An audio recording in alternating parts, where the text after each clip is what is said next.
apa kabar kalian semua? Hari ini kita masih ketemu di ibadah online di HMPT tanggal 23 Agustus. Masih tetap semangat dong, harus semangat ya. Karena minggu lalu kita udah merdeka, jadi harus tetap semangat. Nah, sebelum mulai kita mari bernyanyi dari Kita Bakti 4, Bersoraklah bagi Tuhan. Bersorak bagi Tuhan wahai umatnya, hendaklah orang jujur puji namanya.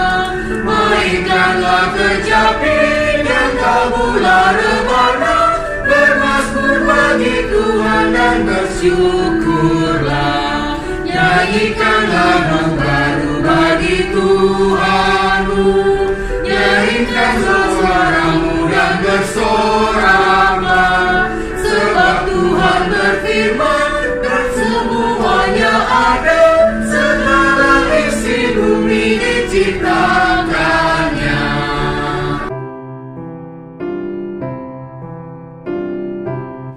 Mari adik-adik, sebelum kita memulai ibadah ini, kita bersatu di dalam doa.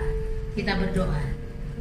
Terima kasih Tuhan Yesus, kalau pada kesempatan minggu pagi tanggal 23 Agustus 2020 ini kami boleh kembali beribadah walaupun secara online di rumah, namun kami percaya Tuhan Yesus tetap hadir di tengah-tengah kami. Oleh karena itu persiapkan hati pikir kami agar seluruh kehidupan kami serahkan untuk memuji dan menyembah-Mu serta mendengarkan firman-Mu. Kuduskanlah kami ya Tuhan Yesus agar kami layak menerima berkat-Mu pada ibadah hari Minggu ini. Ampunilah dosa dan salah kami, sucikan kuduskan perbaharui kami. Dalam nama Tuhan Yesus Kristus kami sudah berdoa dan mengucap syukur. Amin.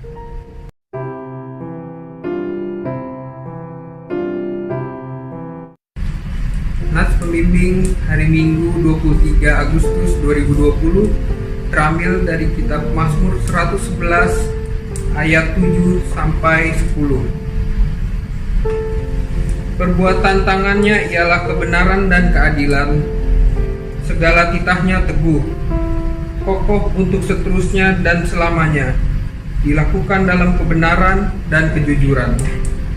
Dikirimnya kebebasan kepada umatnya, diperintahkannya supaya perjanjiannya itu untuk selama-lamanya. Namanya kudus dan dahsyat, permulaan hikmat adalah takut akan Tuhan. Semua orang yang melakukannya berakal budi yang baik, puji-pujian kepadanya tetap untuk selamanya.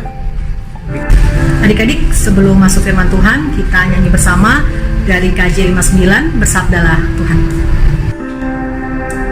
Bersabdalah Tuhan, kami mendengarkan. Bersabdalah Tuhan, kami mendengarkan. Bersabdalah Tuhan, kami mendengarkan. Bersabdalah Tuhan, kami mendengarkan.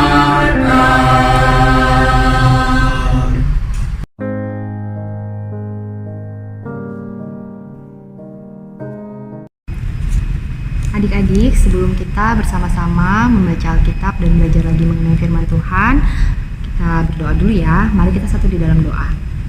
Yalah Bapa yang bertata di dalam kerajaan surga, kami sungguh mengucap syukur Tuhan atas penyertaan-Mu sepanjang kehidupan kami. Dan pada saat ini ya Tuhan Yesus, kami rindu untuk mendengarkan firman-Mu. Kiranya Tuhan boleh hadir di tempat ini, dimanapun kami berada, di hati kami masing-masing, sehingga kami boleh menjadi pelaku firman Tuhan yang setia. Terima kasih Tuhan Yesus, berfirmanlah karena kami anak-anak-Mu sudah siap untuk mendengarkan. Haleluya, amin. Pembacaan Alkitab hari ini terambil dari Keluaran 21 ayat 1 sampai dengan 6. Keluaran 21 ayat 1 sampai dengan 6 yang menyatakan, inilah peraturan-peraturan yang harus kau bawa ke depan mereka. Apabila engkau membeli seorang budak Ibrani, maka haruslah ia bekerja padamu 6 tahun lamanya. Tetapi pada tahun yang ke-7 ia diizinkan keluar sebagai orang merdeka dengan tidak membayar tebusan apa-apa. Jika ia datang seorang diri saja, maka keluar pun ia seorang diri. Jika ia mempunyai istri, maka istrinya itu diizinkan keluar bersama-sama dengan dia. Jika tuannya memberikan kepadanya seorang istri dan perempuan itu melahirkan anak laki-laki atau perempuan, maka perempuan itu dengan anak-anaknya tetap menjadi kepunyaan tuannya, dan budak laki-laki itu harus keluar seorang diri.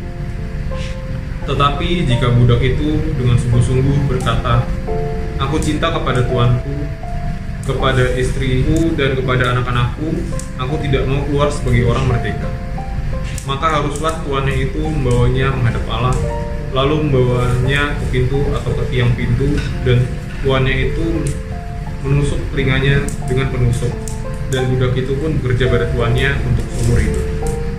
Demikian pembacaan Alkitab hari ini. Terpujilah Tuhan. Haleluya. Haleluya, haleluya, haleluya.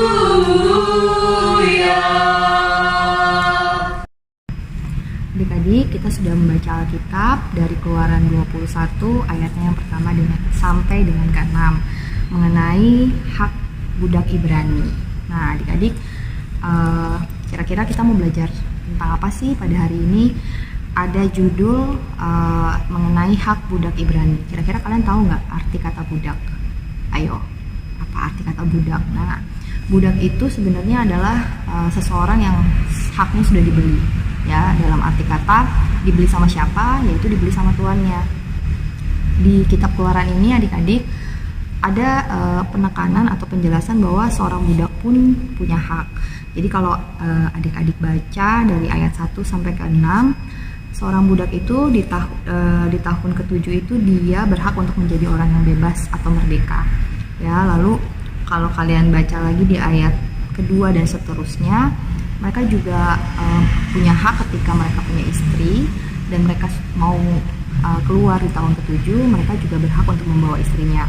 Dan di ayat terakhir dijelaskan bahwa ketika seorang budak itu ingin tetap bekerja atau mengabdi kepada tuannya, tentu saja dia berhak atau boleh.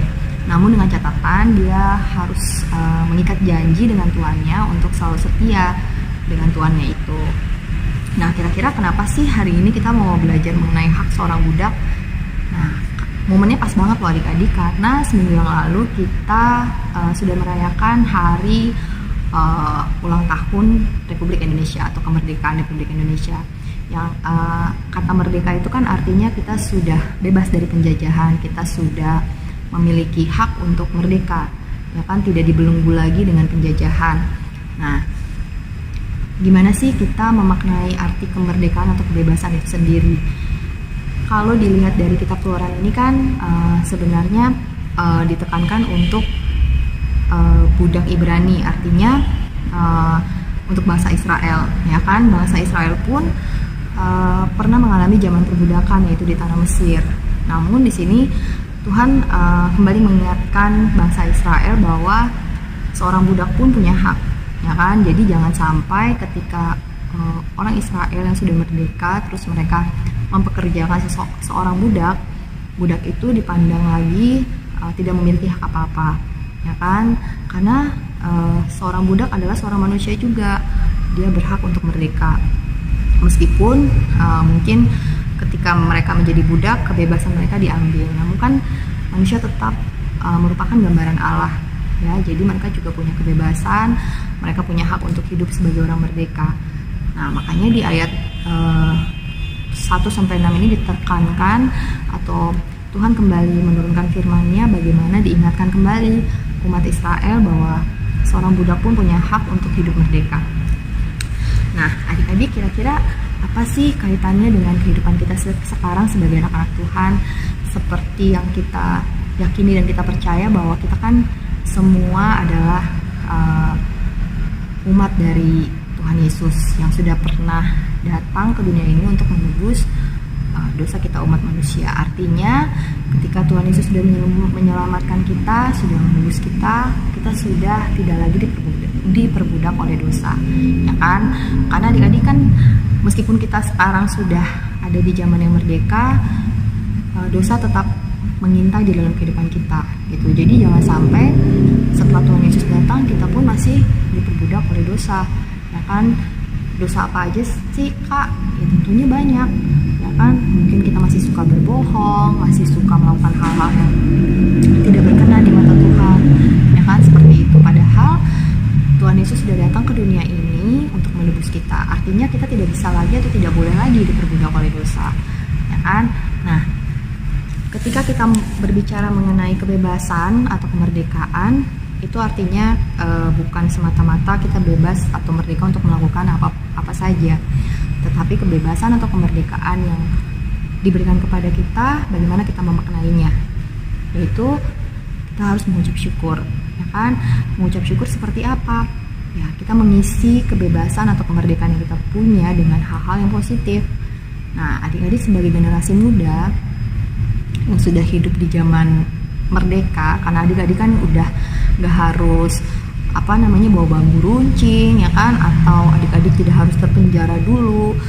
Nah, karena sekarang adik-adik mau sekolah bebas, adik-adik mau bermain bebas, tidak ada lagi penjajahan. Nah, bagaimana sih adik-adik memaknai kemerdekaan atau kebebasan yang sudah diberikan kepada Tuhan? Tentunya kita harus bersyukur, baik itu merdeka secara kebangsaan ataupun kita yang sudah diselamatkan oleh Tuhan Yesus, kita pun harus bertanggung jawab. Kita tidak boleh lagi diperbudak oleh dosa kita, ya kan. Jadi meskipun adik-adik ya, kita sebagai manusia biasa tentunya pasti sering terjatuh di dalam dosa, tapi adik-adik jangan sampai lupa untuk bertobat, jangan sampai lupa untuk mengakui semua kesalahan adik-adik di mata Tuhan. Kira-kira gampang atau susah? Ya pasti susah adik-adik. Tanpa bantuan Tuhan kita tidak akan pernah bisa melewati itu semua. Nah, apalagi di masa-masa sulit nih adik-adik seperti sekarang, ya kan. Kakak nggak bosan-bosan untuk ngingetin adik-adik di masa-masa sulit sekarang, dimana mungkin kita udah sekolah juga nggak bisa langsung datang ke sekolah, harus belajar online di rumah, terus mungkin kita udah nggak bisa sering-sering nongkrong di luar, ya kan. Nah, jangan sampai dengan keadaan yang semakin sulit ini adik-adik pun jadi semakin sulit diatur, ya kan. Jangan sampai adik-adik di rumah jadi malah males-malesan atau malah suka ngeluh gitu. Nggak gitu ya caranya, tapi belajarlah untuk bersyukur adik-adik di masa-masa, sekalipun di masa-masa sulit seperti ini. Gimana sih cara bersyukur Kak? Tentunya banyak hal, dari hal yang kecil pun kalian bisa lakukan, ya kan. Misalnya kalian bisa membantu orang tua, kalian tetap belajar maksimal, ya kan, meskipun mungkin tidak belajar langsung di sekolah, tapi kalian tetap bisa memberikan usaha yang terbaik, ya kan, sebagai seorang pelajar. Dan tentunya jadikanlah momen ini adalah momen untuk semakin dekat lagi dengan keluarga di rumah, ya kan, momen untuk semakin dekat lagi dengan orang tua, dengan kakak atau adik kalian. Nah adik-adik, jadi ketika kita sudah di dalam suasana bebas, merdeka, kita tidak lagi diperbudak, ya kan, tidak lagi dibawa bayang-bayang penjajah, terus tidak lagi menjadi budak gitu kan, tidak lagi menjadi bangsa yang terjajah. Dan kalian juga harus ingat bahwa Tuhan Yesus sudah pernah datang ke dunia untuk menebus dosa kalian. Jadi kalian udah menjadi anak-anak Tuhan yang merdeka, anak-anak Tuhan yang sudah tidak lagi diperbudak oleh dosa. Nah, kemerdekaan atau kebebasan yang sudah Tuhan berikan itu kalian harus syukuri, yaitu dengan cara mengisi kemerdekaan atau mensyukuri kebebasan itu dengan melakukan hal-hal yang bermanfaat dan tentunya bisa menjadi berkat buat orang-orang di sekitar kalian. Tetap semangat adik-adik, dimanapun kalian berada, tetap menjadi anak-anak Tuhan yang merdeka, namun bisa bertanggung jawab atas kemerdekaan atau kebebasan yang sudah Tuhan limpahkan kepada kita. Tuhan Yesus memberkati.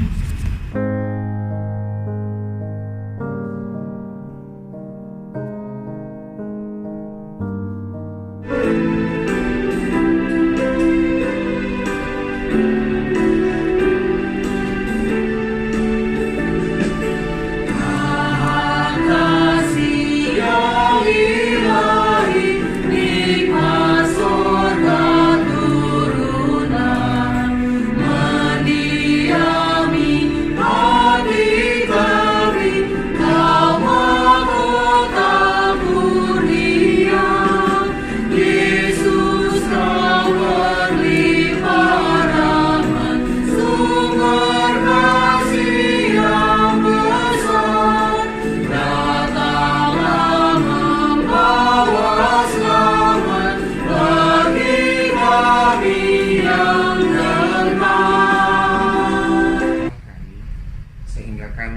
boleh ada sebagaimana kami ada.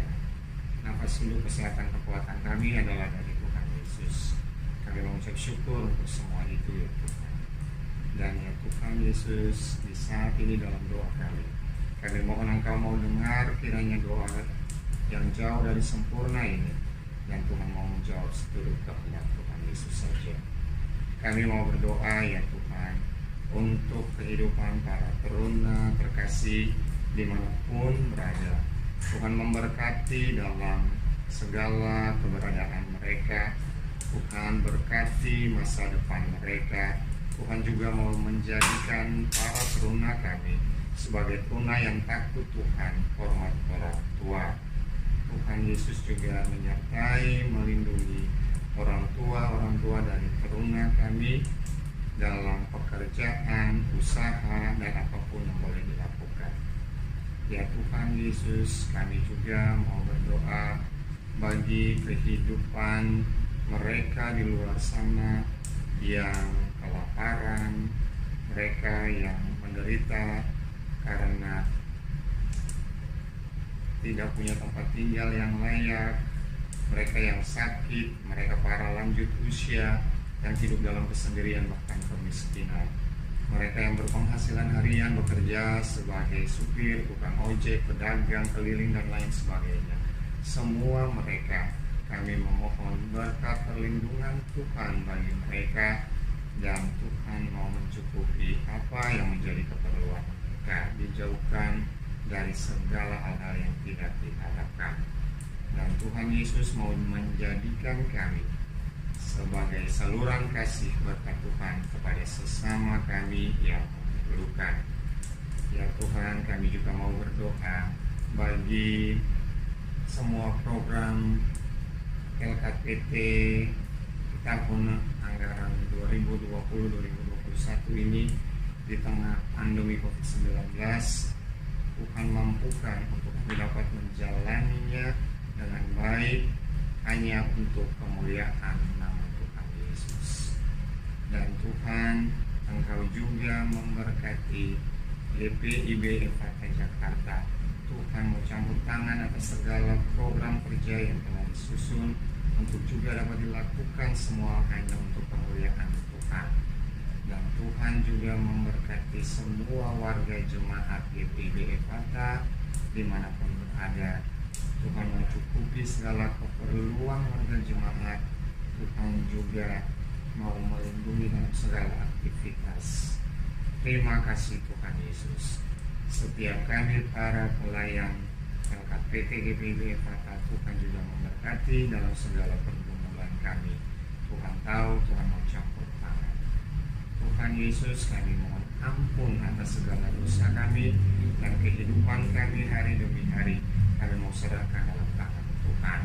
Dan kami juga mau berdoa, Tuhan mau campur tangan atas pandemi COVID-19 yang masih melanda, sehingga oleh kuasa Tuhan yang jauh lebih besar, pandemi ini boleh segera berlalu.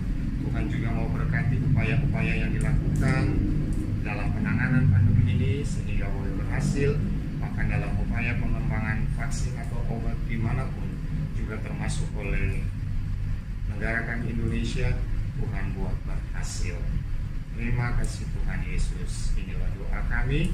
Tuhan mau mendengar, Tuhan mau jawab seturut kehendak Tuhan Yesus saja.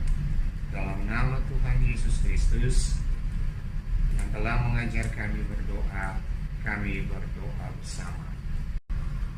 Bapa kami yang di surga, dikuduskanlah namamu, datanglah kerajaanmu, jadilah kehendak-Mu di bumi seperti di surga. Berikanlah kami pada hari ini makanan kami yang secukupnya, dan ampunilah kami akan kesalahan kami, seperti kami juga mengampuni orang yang bersalah kepada kami. Dan janganlah membawa kami ke dalam pencobaan, tetapi lepaskanlah kami dari jahat.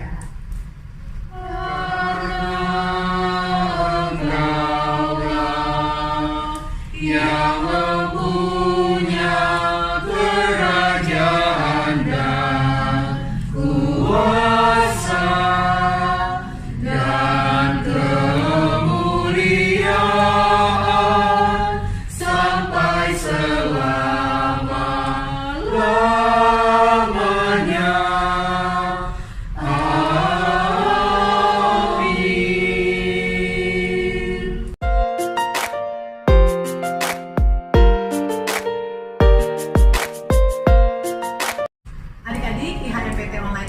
23 Agustus sudah selesai. Kita akan ketemu lagi di HMTT minggu depan.